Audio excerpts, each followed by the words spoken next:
오늘 말씀 제목은 대신 값을 치르는 은혜라는 제목으로 하나님 말씀 증거하겠습니다. 옆에 분하고 인사하겠습니다. 예수님께서 우리 죄값을 치러주셨습니다.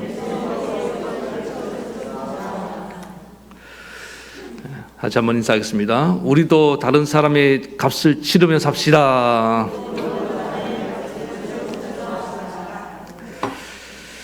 오늘날 많은 사람들은 내 인생이 화려하지는 않아도 좀 여유 있고 또 인생을 좀 어느 정도 즐기면서 살아가기를 원합니다. 성경에도 보니까 전도서 2장 24절 사람이 먹고 마시며 수고하는 가운데서 심령으로 낙을 누리게 하는 것보다 나은 것이 없나니 내가 이것을 본즉 하나님의 손에서 나는 것이로다. 그러니까 우리가 스스로 수고하고 또 그 얻은 것을 가지고 인생을 즐기면서 이렇게 여유롭게 사는 거 하나님이 주신 복이라는 것입니다. 저는 우리 성도님들이 여러분들이 수고한 하나님이 주신 복의 그 범위 안에서 인생을 즐기며 또 행복하게 살아가기 바랍니다. 그러나 우리는 하나님의 거룩한 백성들이기 때문에 그 이상의 꿈을 좀 꾸어야 됩니다. 나도 이렇게 인생을 여유롭게 또 풍요롭게 살 수 있다고 한다면은 그렇지 못한 삶에 처한 자들을 구원해서 그들에게도 삶의 안식을 주고 또 삶의 여유를 주고 그들도 삶을 또 풍요롭게 만들고자 하는 그런 꿈을 가져야 되는 것입니다. 하나님이 그렇게 살도록 우리를 부르신 줄로 믿습니다. 그게 뭐냐면은 다른 사람의 그 대신 값을 치러주는 이 고엘의 인생이라는 겁니다. 고엘이 뭡니까? 그 사람의 기업을 내가 대가를 치러서 대신 사서 그 사람의 이름으로 기업을 있게 만들어주는 것이 그게 고엘 제도라고 말씀드리지 않았습니까? 지금 그 일을 보아스가 해내잖아요. 보아스가 하면 우리도 할 수 있는지 믿습니다. 사실 보아스는 계속 말씀드리지만은 예수님을 예표하는 상징적으로 보여주는 인물입니다.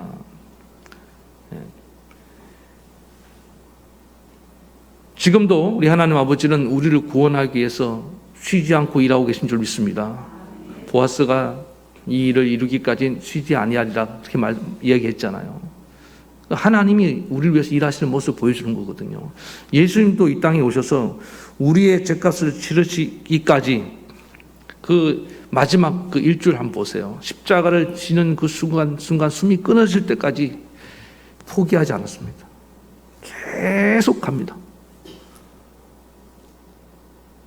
수도 없는 마음의 갈등이 있었지만은 예수님은 끝까지 그 일을 해내신 것을 여러분 기억하시기 바랍니다. 그래서 우리도 이 땅에 예수님을 믿는 작은 예수입니다. 저와 여러분들은 이 땅에서 작은 예수로서 살아야 될 그런 사명이 있는 줄 믿습니다. 그렇다면 오늘 본문을 통해서 우리 보아스처럼 또 예수님처럼 다른 사람의 값을 치러주는 이런 다른 말로 하면 대속의 삶 또는 구속의 삶입니다. 이 영광스러운 삶, 이 삶을 살기 위해서 어떤 모습을 갖춰야 되는지 살펴보도록 하겠습니다. 첫 번째는 뭐냐? 이 기업 물을 자의 자격이 첫 번째 자격이 친족이어야만 한다고 말씀하고 있습니다. 아무에게나 자격이 주어지는 게 아니에요. 보아스는 가까운 친족이었습니다. 예수님도 우리의 구속자, 영어로 하면 리디머라고 하거든요. 리디머. 이 구속자가 될 수 있던 중요한 조건이 뭐냐면은 예수님 우리의 형제 친족이라고 성경은 말하고 있습니다. 히브리서 2장 11절 거룩하게 하시는 자와 거룩하게 입은 자들이 다 하나에서 난지라. 그러므로 형제라 부르시기를 부끄러워 아니하시고 예수님을 가리키는 거거든요. 우리와 형제와 불리우는 것을 부끄러워하지 아니하셨다고 말씀하고 있습니다. 2장 14절에도 자녀들은 혈육에 함께 속하였음에 그도 또한 한 모양으로 혈육에 함께 속하심은 사망으로 말미암아 사망의 세력을 잡은 자 곧 마귀를 없이 하시며 예수님이 혈육의 인간의 몸을 입고 이 땅에 오셔서 우리 가까이 오셔서 우리 대신해서 십자가에 죽으심으로 말미암아 우리를 그 죽음의 권세에서 건져내신 것을 믿으시기 바랍니다. 인간의 몸으로 이 땅에 오셨다. 또 예수님은 실제로 삶을 사시면서 우리 삶에 깊숙이 들어오셨습니다. 저 멀리 있던 하나님이 우리 삶에 깊이 들어와서 뭐가 아픈지, 고통이 무엇인지, 인생의 희로애락이 무엇이고 생로병사가 뭔지를 다 친히 겪으셨습니다. 그렇게 가까이 다가오신 것입니다. 죄인들과 함께 나누면서 왜 죄를 지을 수밖에 없는지, 병든 그들과 함께 다가가면서 그 병든 삶의 고통이 무엇인지를 예수님이 다 아셨어요. 그리고 그들과 대화하면서 삭개오랑 대화도 하고 죄인들과 대화도 하시고, 얼마나 우리의 아픔을 공감하시고 우리 곁에 다가오셨습니까? 인간의 몸으로 단순히 형식적으로만 오신 것이 아니고 혈통으로만 오신 것이 아니라 실질적으로 가깝게 다가오셨다는 것입니다. 그때 우리가 어느 순간에 하나님 우리 곁에 오셨구나 하고 마음문을 열기 시작한 겁니다. 그래서 우리도 마찬가지입니다. 쉽지는 않습니다. 구속자의 삶을 산다는 것은 너무나 이거는 힘든 길입니다. 그러나 이 길을 가기 위해서 우리가 필요한 건 뭐냐면 일단은 가까워져야 돼요. 친해져야 됩니다. 친하지 않으면 보아스도 단순한 친족이기 때문에 룻의 그 시아버지의 그 엘리멜렉의 땅을 찾아주려고 한 게 아니에요. 이 앞에 보세요. 그냥 친족이지만 의무감만 있는 사람은 그걸 줘버리잖아요. 의무감을. 나 못하겠다 하잖아요. 보아스는 룻과 뭡니까? 혈통으로도 가까웠지만 친척으로도 가까웠지만은 더 뭐로 가까워진 겁니까? 마음으로 가까워진 걸 믿으시기 바랍니다. 룻을 사랑하기 시작했잖아요. 가까워져서.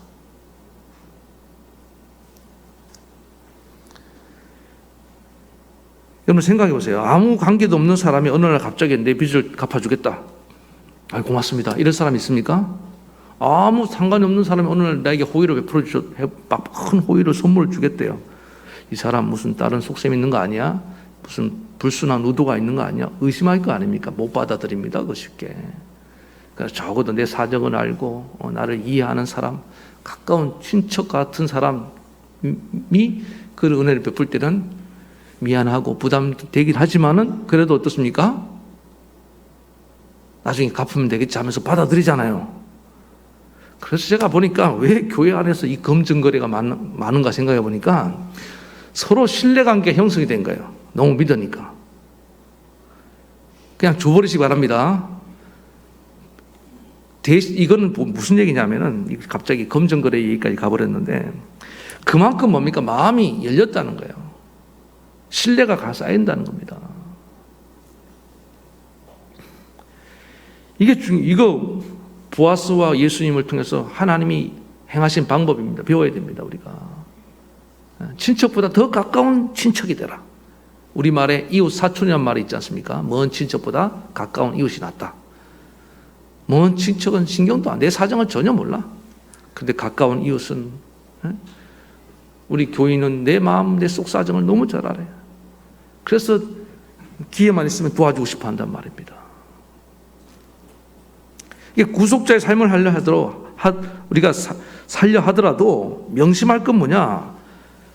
친해지지 않으면, 가깝지 않으면 이게 불가능해요. 못 받아들입니다. 예수님 뭐 때문에 나를 위해서 죽으셨는데 이렇게 나온다니까요.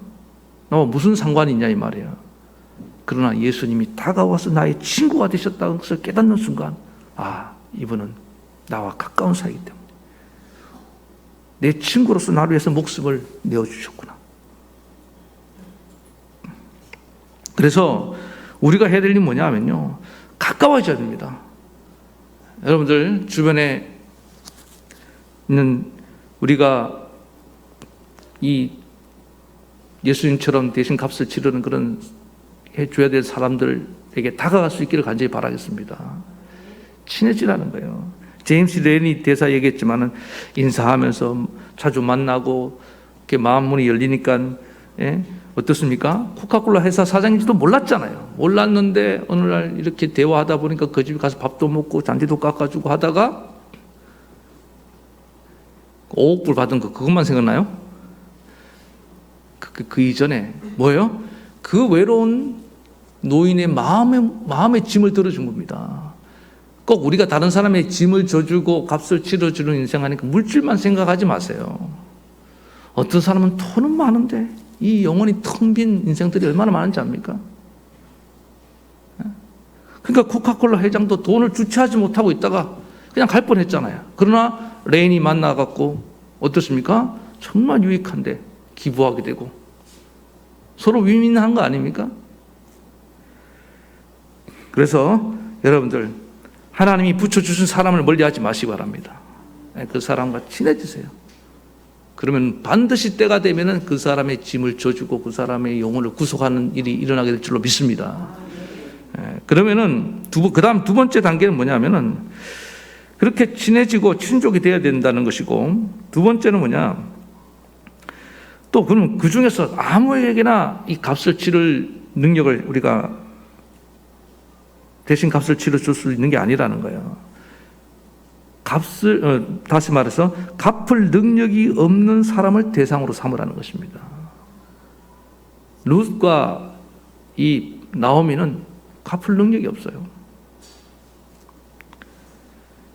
오늘날 많은 사람들은요, 어떤 사람에게 빚을 갚아줄 때 누가 누구의 빚을 갚아주던가요? 뭐 쉽게 예를 들면 그렇습니다. 은행 예를 들어봅시다. 빚을 져서 이제 대출 받으러서 빚 갚으려고 대출 받아 은행에 왔습니다. 아무나 빚을 대출해 줍니까? 저도 신용불량자는 아니었는데 요즘은 이제 목회자도 세금을 내니까 이제 금융거래가 되더라고요. 그 이전에는 은행에 돈을 좀 빌리러 가면 은행에서 가래요, 그냥. 나 교회에서 사례비 받겠다고 증명할 길이 없지 않느냐. 당신은 무자격자다. 서러웠습니다. 얼마나 돈 그 몇 푼 빌려주는데도 까다로운지 몰라요. 그렇지 않아요? 왜?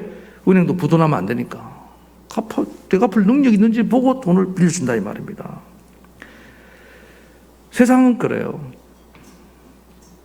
신용카드 처음 나왔을 때 사람들이 현금 서비스 하니까 저도 그랬어요. 식당에 가면은 공짜로 콜라 서비스 하면 공짜로 주는 거잖아요. 이야, 캐시 현금을 공짜로 준다고?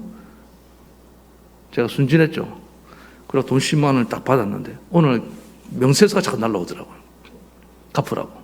거기다 이자를 뭐 엄청 붙여갖고. 절대 서비스 그 서비스는 그 서비스가 아니니까 받지 마세요. 웬만하면은. 큰일 납니다. 그래서 여기 보세요. 이 기업물을 첫 번째 친척 왜 포기를 했느냐? 예?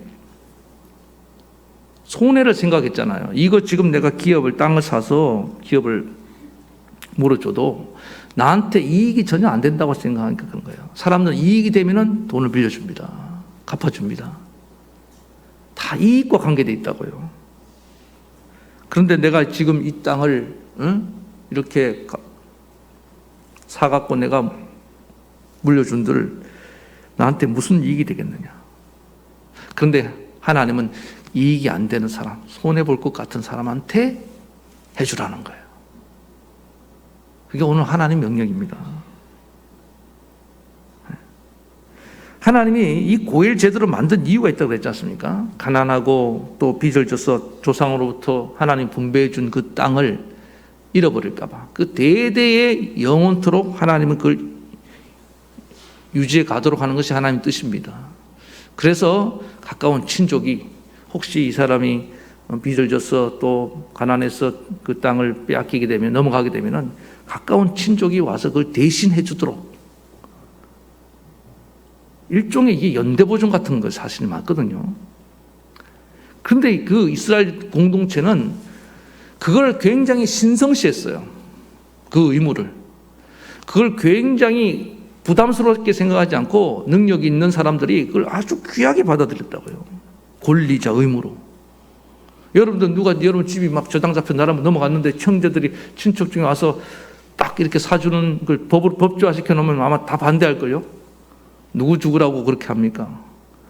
그런데 이건 뭐냐면은 능력 있는 사람 한해서 이걸 해주라는 거예요. 노블리스 오블리즘 일종의 사회 안전망이에요. 근데 이 제도를 이스라엘 백성들이 다 기쁘게 생각하고 있었습니다. 그러니까 수준이 높아요, 낮아요? 말 좀 해봐요. 강제로 의무를 지우는 게 아니라, 이거 보세요. 오늘 이 권리와 의무를 이 앞에 사람이 이행하지 않아도 어떻게 됐습니까? 그냥 신발 벗어서 던져주면 끝나요. 대신에 비난을 받아. 저 사람은 돈이 있음에도 불구하고 그 이 신성한 의무를 이행하지 않았다.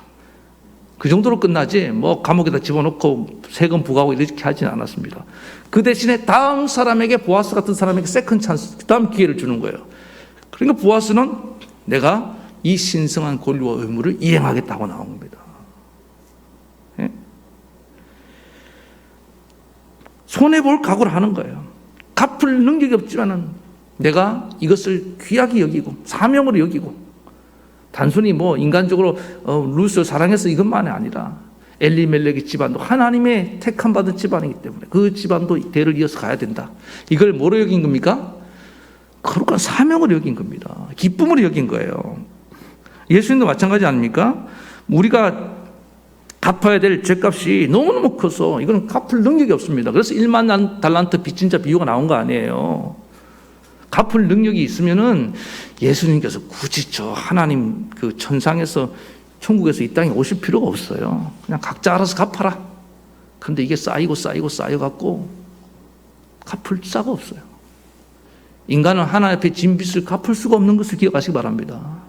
그래서 아들, 안 되겠다. 네가 좀 가야겠다. 네가 가서 이걸 한 번에 다 그냥 청산해버려라. 그래서 친히 이 땅에 오신 겁니다. 예수님이. 다 우리는 빚쟁이들이에요. 하나님, 목사님, 무슨 빚을 우리가 그렇게 졌단 말입니까? 태어난 것부터 빚쟁이 태어났어요. 우리는 종으로 태어났다고요. 평생 갚아도 갚을 수 없어요. 이걸 깨달으시기 바랍니다. 그래야지 예수 그리스도가 이 무능한, 이 정말 흉악한 죄인을 위해서 오셨다는 게 받아들여지는 거예요. 그래서 갚을 능력이 없는 우리를 대신해서 십자가를 지시고 우리 죄값을 치르고 또 뿐만 아니라 부활하셔서 저 하나님 보좌 우편에 올라가신 것을 믿으시기 바랍니다. 그래서 예수님이 얻게 된 게 뭐냐? 예수님이 얻게 된 게 저와 여러분입니다. 천하보다 귀한 영혼을 얻게 된 거예요. 그 땅을, 우리를 보세요. 이 땅을 이어간다는 건 무슨 말이냐? 천국을 유업으로 상속받는다는 것을 상징적으로 보여준 사건이고, 룻을 얻었다는 건 뭐냐? 장차 우리를 예수의 신부로 얻었다는 그런 얘기를 해주고 있는 겁니다. 그래서 성경은 뭘 말하냐? 갚을 능력이 없는 사람의 빚을 갚아주고 도와주라는 거예요. 그럼 하늘에서 상이 크도다. 그리고 그 사람을 얻는 거예요. 이 땅에서 물론 하나님이 또 더 큰 일을 하라고 물질의 복을 보상을 해줄 수도 있습니다. 자, 이에 대해서 누가복음 12장 12절 14절의 말씀을 읽어드리겠습니다. 또 자기를 청한 자에게 이르시되 내가 점심이나 저녁이나 베풀거든 벗이나 형제나 친척이나 부한 이웃을 청하지 말라. 두렵건대 그 사람들이 너를 도로 청하여 내게 가품이 될까 하노라. 잔치를 베풀거든 차라리 가난한 자들과 몸 불편한 자들과 저는 자들과 맹인들을 청하라. 그리하면 그들이 갚을 것이 없으므로 내게 복이 되리니 이는 의인들의 부활 시에 내가 가품을 받겠습니다 하시더라. 갚을 능력이 없는 자들을 선대하고 그들의 빚을 갚아주고 잔치를 베풀면 그들이 기도해서 마지막 날 우리가 복을 받는 것을 믿으시기 바랍니다. 그래서 그런 관점에서 볼 때 보아스는 복이 있는 거예요.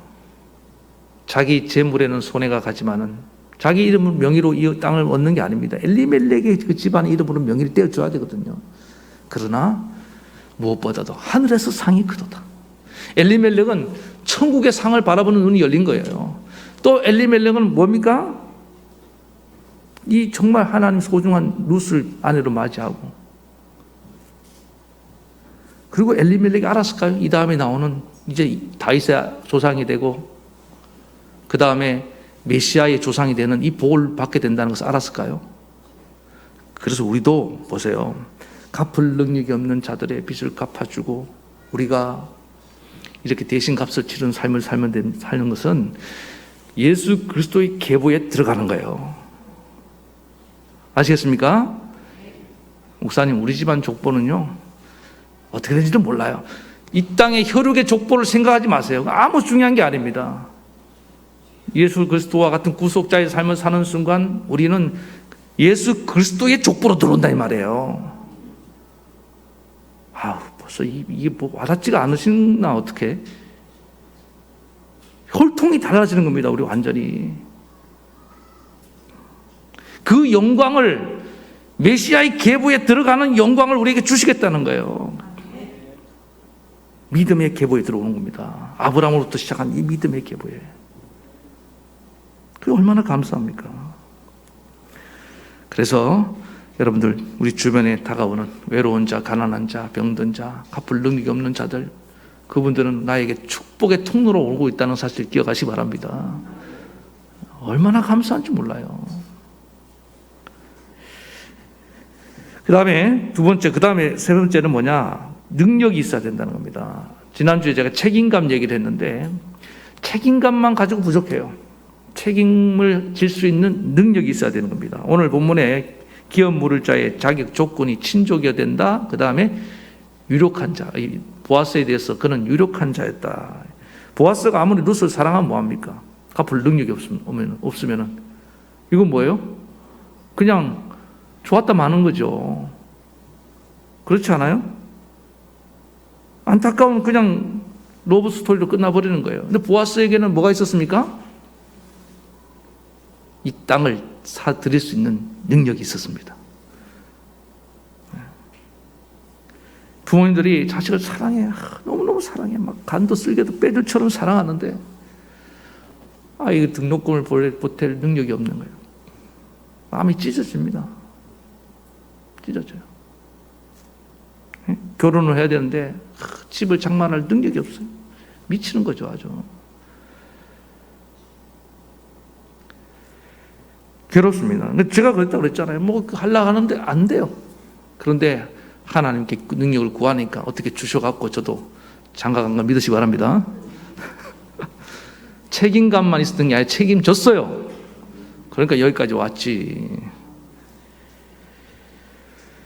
그래서 저는 보아스가 기업물 능력이 있는 것이 얼마나 감사한지 몰라요. 우리 젊은이들, 우리 청년들 장가가려 하면 능력 갖춰야 돼, 기본적으로. 청년들 아멘도 안 하시네요. 요즘 안 갈 거요?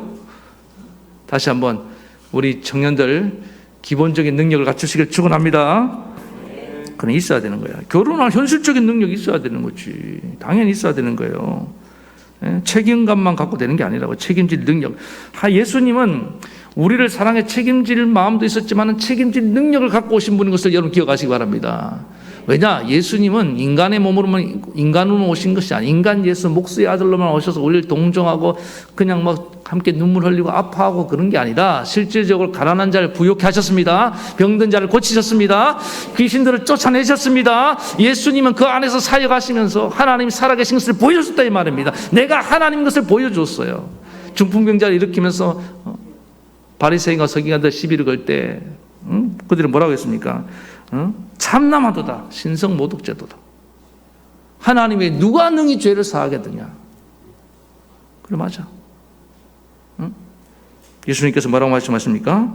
그래 생각해? 내 죄사함을 받았느니라 하는 말과 이 병상을 일어나 걸어가라는 거 어느 말이 쉽겠느냐. 그러나 인자는 땅에서 죄를 사하는 권세가 있는 줄을 너희로 알게 하려 하노라. 일어나 걸어가라. 중풍병자 병을 고치고 그 죄를 사하면서 예수님께서 실제로 하나님의 권세를 가지고 와서 우리 죄를 사하는 분인 것을 보여줬다 이 말입니다. 예수님이 단순한 사람이 아니라 하나님이시기 때문에 우리 죄를 사는 그런 능력이 있는 거예요. 그래서 예수님에 대한 믿음이 인간 예수로만 믿어지는 분들은 안 됩니다. 그분이 하나님의 아들이요 정말 살아계신 하나님으로 믿어지시길 축원합니다. 그분은 죽으셨다가 살아나셨습니다. 그분의 삶의 행적을 보세요. 다가오셔서 함께 하시고 행하신 기적들, 그의 한 말씀의 능력들, 무엇보다도 십자가의 죽음과 부활의 사건을 통해서 분명히 살아계신 하나님인 것을 보여주잖아요. 이 능력, 이걸 갖췄다는 겁니다. 그래서 능히 우리 죄를 사하실 수가 있었던 거예요. 우리가 이 땅을 살아가면서 우리도 마찬가지입니다. 능력을 갖춰야 되는데 저는 먼저 첫째는 이 영적인 능력을 갖추기 바랍니다. 이건 뭐냐? 우리가 어떤 사람 죄를 사할 수는 없잖아요. 우리는 뭡니까? 말씀을 통해서 예수 그리스도가 하나님의 아들이시고 우리의 죄를 사하는 능력을 가지고 계신다는 것을 믿고 있는 거예요. 말씀을 그걸 믿고 있습니다.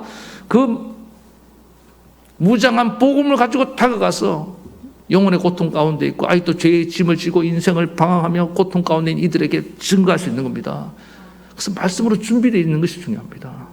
성도라 하면서 정말 옆에서 죄의 짐을 지고 그렇게 고통당하는 일을 보면서 아무 할 말이 없다고 한다면 직무유기죠. 직무유기. 무능력한 성도 아닙니까? 입도 뻥끗 못해. 하다못해 말씀 한 번만 들어보자. 예수 믿으면 해결될 거야. 이 말 한마디도 할 수 있어야 될 거 아닙니까? 그게 뭐예요? 내가 능력을 갖고 있다는 거예요. 복음 전할 능력. 그리고 실제적으로 경제적인 능력이 있으면 좋죠. 그러면 뭡니까? 그 사람의 경제적 짐을 해결해 주면서 나아가면 훨씬 더 감사하죠. 없다 할지라도. 아니면 내가 정서적으로 건강하고 또 정신적으로 건강해서. 이것도 굉장히 중요해요. 여러분, 환하게 웃는 것도 능력인 거 믿으시 바랍니다. 예수 믿는, 지난주에 말씀드렸지만은, 얼굴이 여러분 펴져야 됩니다, 얼굴이. 환하게 웃기만 해도 뭡니까? 그 사람이 우리를 보기만 해도 마음의 문이 확 열려갖고, 이리 동성계 성도들은 보기만 해도 그냥 마음이 편안해져. 엄청난 능력인 걸 믿으시 바랍니다. 반대로 얼굴이 인상 쓰고 사는 분들은 지금 엄청난 죄를 짓고 있는 거야, 지금. 목사님, 내가 쓰고 싶어서 인상을 씁니까? 마음이 그런데 어떡합니까? 오늘 주님의 은혜를 받기 바랍니다. 그러니까 얼굴이 편안해, 마음의 병원이 평안해서 얼굴로 웃음이 기쁨이 나오는 그것도 이 세상에 줄 수 있는 엄청난 능력인 거예요. 지금 제가 드리는 말씀은 뭐냐면 이런 능력을 받아야 된다는 거예요. 위로부터 받기를 바랍니다. 구하라 주신다고 했잖아요.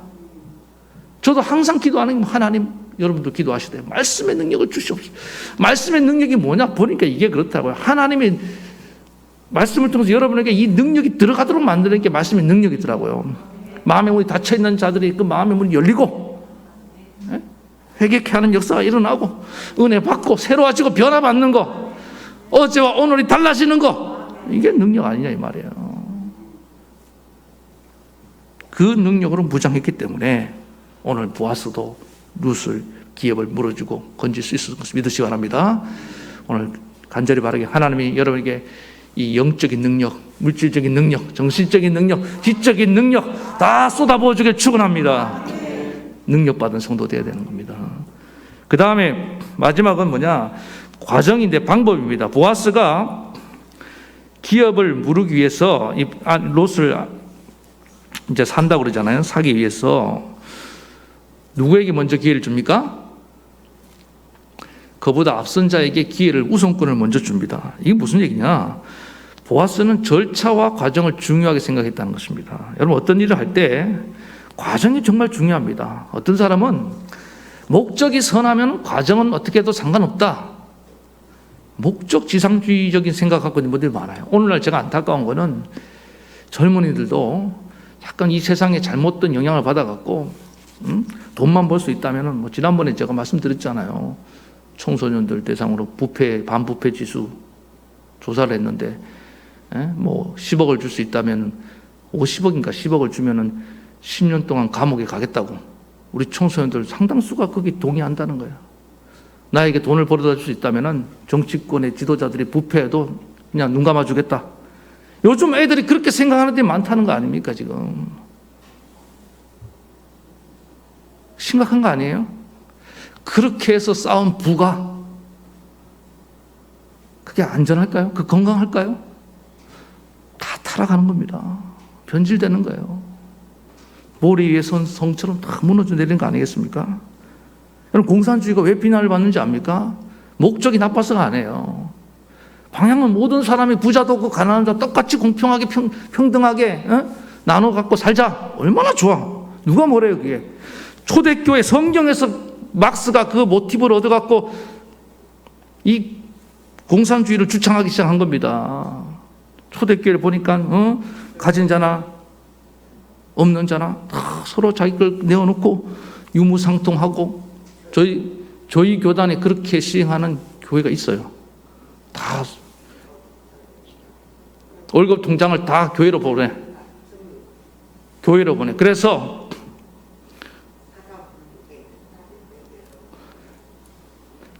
모든 성도들이 공유하는 거예요. 그렇게 하는 교회가 있긴 해요. 근데 그게 그냥 인위적으로 되는 게 아니잖아요. 근데 이 공산주의는 뭡니까? 이걸 강제로 하겠다는 거예요. 부자들 그 빼앗아도 된다고, 심지어 폭력을 써도 된다고 말하는 거 아닙니까? 그러니까 공산주의가 있는 곳은 다 하향 조정이 돼갖고요, 다 사람들이 싸나워지고 그 엄청난 가난할 수밖에 없는 것입니다. 그래서 설득력을 잃어버린 것입니다. 오늘 우리가 기억하면 오늘날 교회도 도전을 받고 있는 게 그겁니다. 우리가 생각해 보세요. 선교를 하고 또 우리 교회가 부흥하고 많은 영혼을 구원하는 얼마나 선한 일이고 기뻐한 일입니까? 그런데 이 일을 행하는 데 있어서 과정을 무시하면 어떻게 됩니까? 남의 교회 막 뺏어와도 돼요, 그냥. 심지어 어떤 교회 좀 그렇게 말한대요. 다른 교인이 조사원이 데리고 오면 하십시오. 하는 아멘 할 때가 아니죠. 그거는 지금 큰일 나는 거 아닙니까? 그죠? 우리가 그럼 이단하고 뭐가 달라요? 그렇지 않아요? 성경책을 읽기 위해서 돈을 훔친다? 이게 안 되잖아요. 이러면 안 되는 거 아니에요? 헌금하려고 우리가 뭐 불법을 저지른다? 탈세를 한다? 그거 아니죠? 그거 아니라고요. 그래서 오늘날 교회들이 지금 엄청난 도전을 받고 있습니다. 성경책을 읽기 위해서 돈을 훔쳐도 된다고 말하는 그런 사람이 있다고 한다면, 오늘 우리가 기억할 건 뭐냐면 악한 마귀가 침투에 들어와서 이걸 공격하는 거예요. 하나님의 선한 일을 이루는데 방법을 다 무시하게 만듭니다. 눈앞에 큰 이익을 위해서 악과도 마귀와도 손을 잡을 수 있다고 말합니다.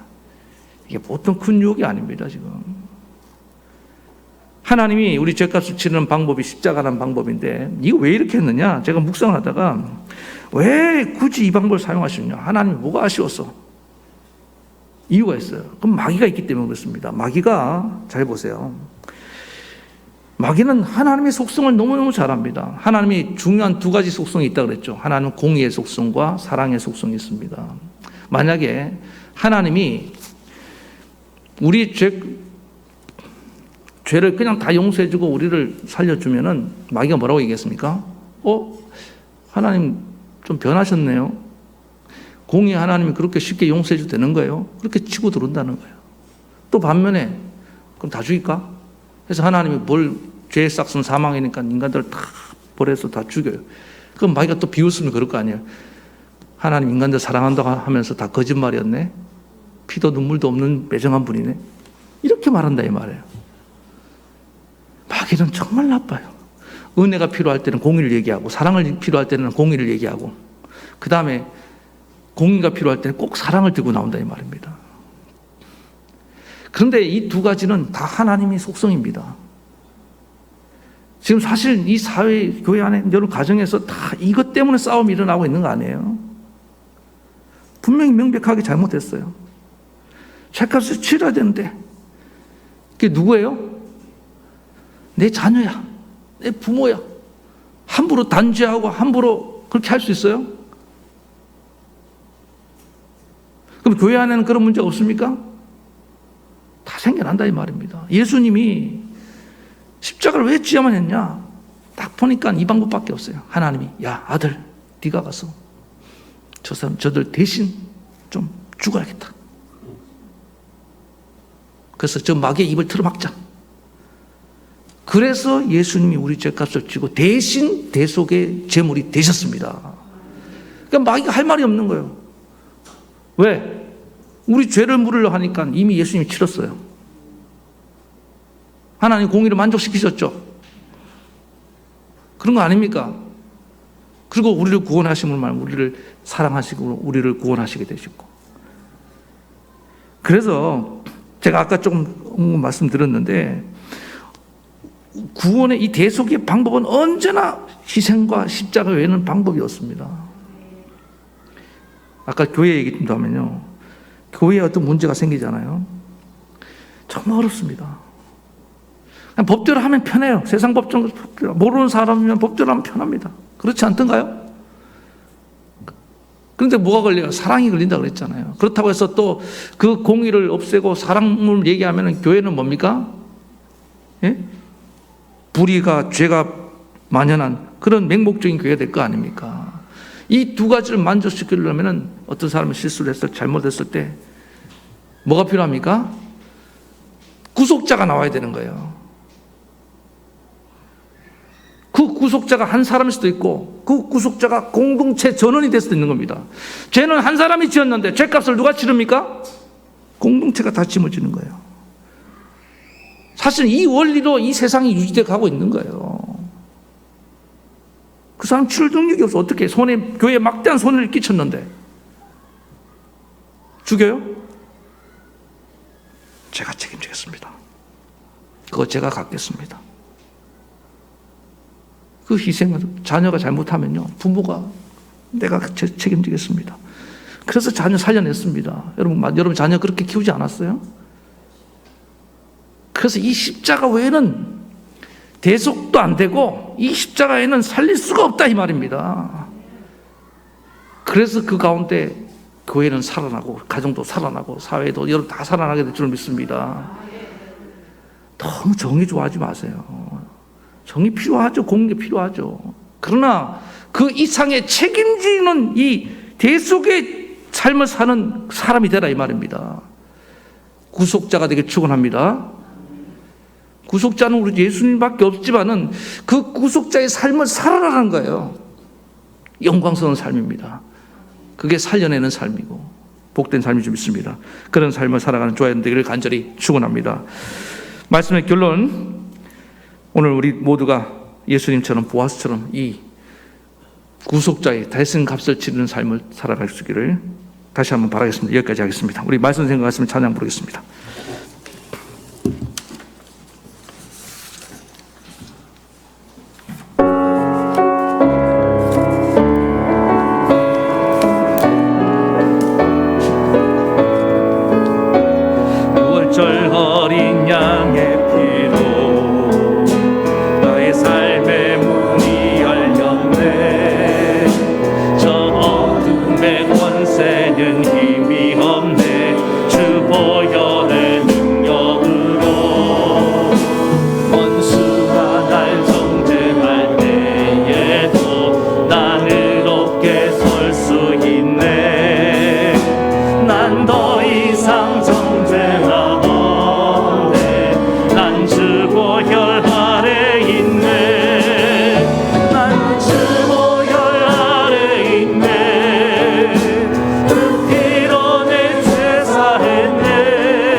사랑하는 성도 여러분, 우리 잠시 동안 묵상합시다.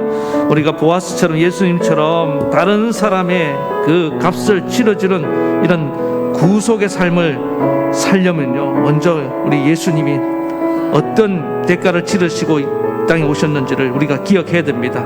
갚을 능력이 없는 나 같은 사람을 위해서 예수님은 다 모든 죄값을 치르고 몸을 찢어 주셨습니다.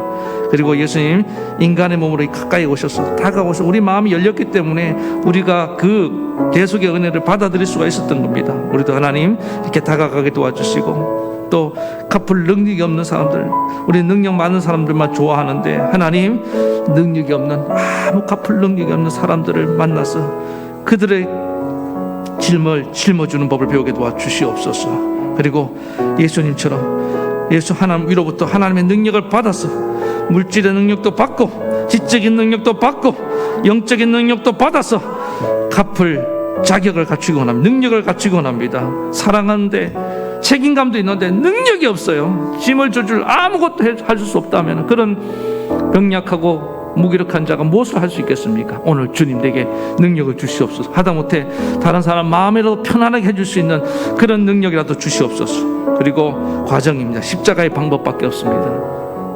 우리는 절차를 중요합니다. 우리는 이 선한 일을 하는데 과정을 무시하는 저 악한 마귀처럼 해서는 안 되는 거예요.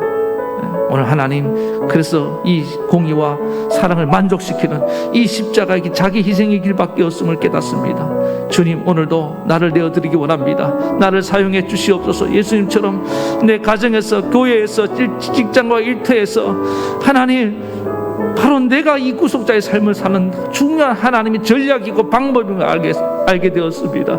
회피하지 말게 도와주시고 이 거룩한 사명 여기 나오는 첫 번째 기업 물을 자처럼 비겁하게 손해가 온다고 회피하고 떠나가는 자가 아니라 이것을 자발적으로 기쁨으로 여기고 오늘 보아스처럼 정말 하늘의 저 천국의 상급을 바라보면서 오늘 우리가 이 사명 감당하며 살게 도와달라고 우리 이 시간에 간절히 한 목소리로 하나님 이 구속자의 삶을 살게 도와주시옵소서. 우리 기도하며 나아가시겠습니다.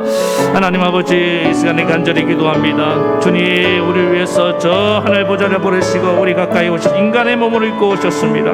우리에게 가까이 다가오셔서 우리의 마음 문을 열어주시면 감사합니다. 오 하나님 아버지 우리도 다가가게 도와주시옵소서. 정말 친족보다 더 가까운 친족이 되게 도와주시옵소서.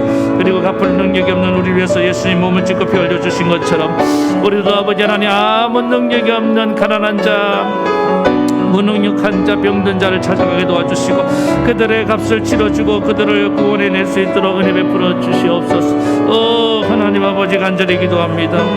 그런 아버지의 능력이 필요합니다. 예수님이 하나님으로 오셨던 것처럼 아버지 하나님 죄 사는 권세를 가지고 오셨던 것처럼 우리에게도 하나님의 능력이 주어진 줄로 믿습니다. 아버지 하나님 물질의 능력을 주시고 지적인 능력도 주시고 영적인 능력도 주시고 정서적인 능력도 주셔서 아버지 하나님 사람들의 값을 치러주고 문제를 해결해주고 짐을 져주는 그런 인생 살아갈 수 있게 도와주시옵소서. 그리고 아버지 하나님 과정이 중요한 줄로 믿습니다.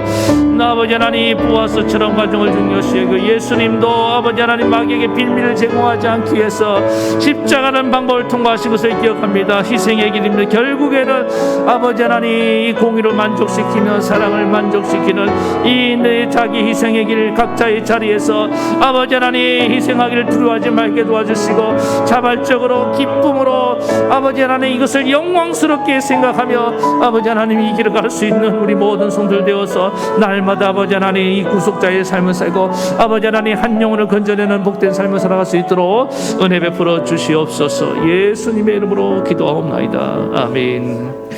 하나님 아버지 보아스와 예수님처럼 우리도 하나님 이 구속자의 삶을 살기를 원합니다. 그러기 위해서 예수님처럼 다가가게 도와주시옵소서.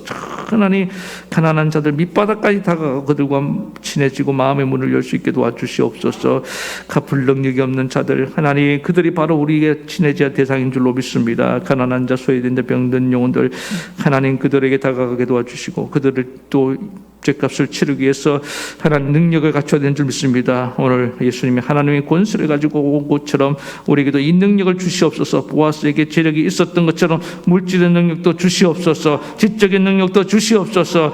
그래서 하나님 정말 우리를 필요하는 자들에게 대가를 치러줄 수 있도록 나아가게 도와주시옵고 과정과 방법도 중요합니다. 공의와 사랑의 십자가의 방법만이 유일한 길이었습니다.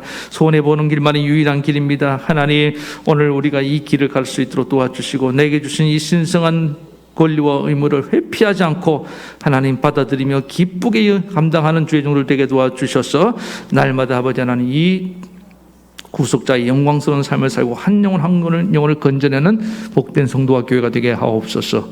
예수님의 이름으로 기도합나이다. 아멘. 아픈 데 손을 얹고 기도합니다. 오늘도 믿음으로 손을 얹었습니다. 병든 자에게 손을 얹은 적 나으리라 하신 주님, 이 손은 저의 손이 아니라 주님의 손인 줄 믿습니다. 주님의 능력의 손이 치료하지 못할 병은 없는 줄 믿습니다. 오늘 이 시간 나를 만져주시옵소서. 주님 내 치료하는 광선을 비춰주시고 나를 깨끗게 하시옵소서. 그 능력으로 나를 덮어 주시옵소서. 오 주님 나를 고쳐주시니 감사하며 예수님의 이름으로 기도합나이다. 아멘. 이제는 우리 주 예수 그리스도의 크신 은혜와 하나님 아버지 만극하신 사랑하심과 성령의 감동 감화 교통 위로 역사하심이 보아스와 예수님처럼 이 구속자의 삶을 살기로 하는 모든 성도들 머리 위에 저들의 가정과 자녀와 생국과 이 나라의 민족에까지 영원토록 함께하옵시기를 간절히 축원하옵나이다. 아멘.